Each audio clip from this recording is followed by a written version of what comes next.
Good. I'm okay.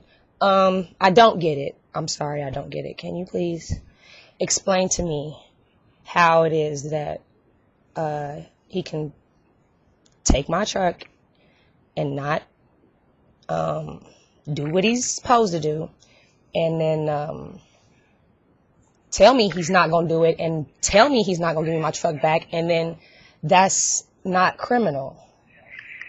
You're frustrated. I understand that. I totally get it.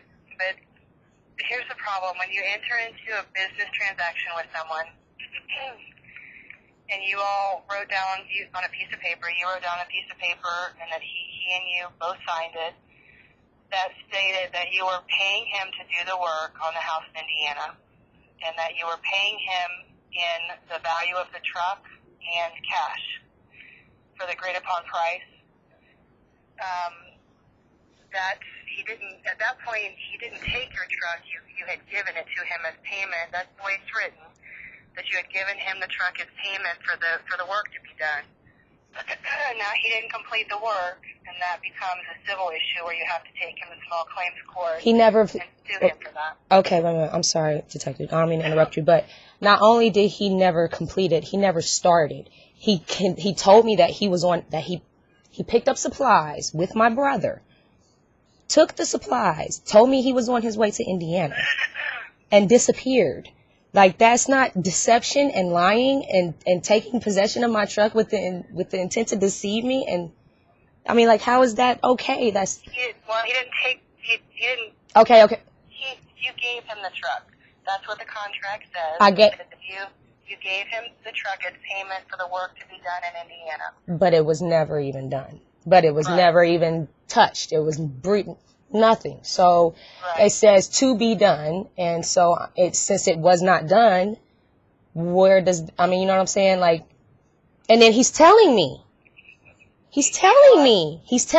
that he's not going to give me my truck and fuck me and stuff like that.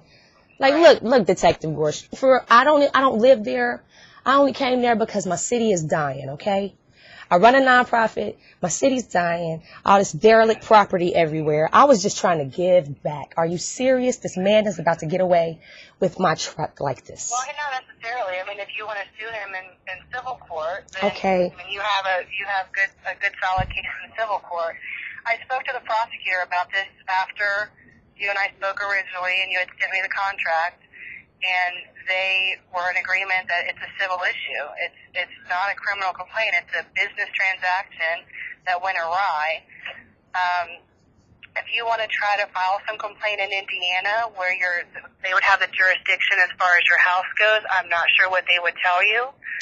But him not completing the work was done in Indiana. He was supposed to do work in Indiana. He didn't do work in Indiana. Right. You can try to file a complaint there with their police department that has jurisdiction over wherever that address is and see what they tell you. I mean, maybe they'll take a theft complaint.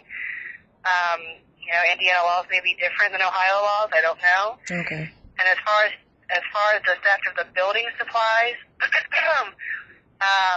could try to make a police report wherever that Home Depot is at, I guess, and see what they tell you, what that police department tells you. But I can tell you that as far as the City of Dayton Prosecutor's Office is concerned, their opinion is that it's a civil issue because you had that piece of paper signed by both of you, and you had written on there that this was payment for work to be done. So he didn't steal your truck. He took it as payment for the job. Now, you're correct, he didn't complete the job. But that's a business issue. That's something that you have to sue somebody over. It's not theft complaint according to the opinion of the prosecutor's office. Okay. Well, thank you very much, Detective Gorsh. Okay. Bye-bye. Bye. And that, my friends, is why City of Dayton is a piece of shit.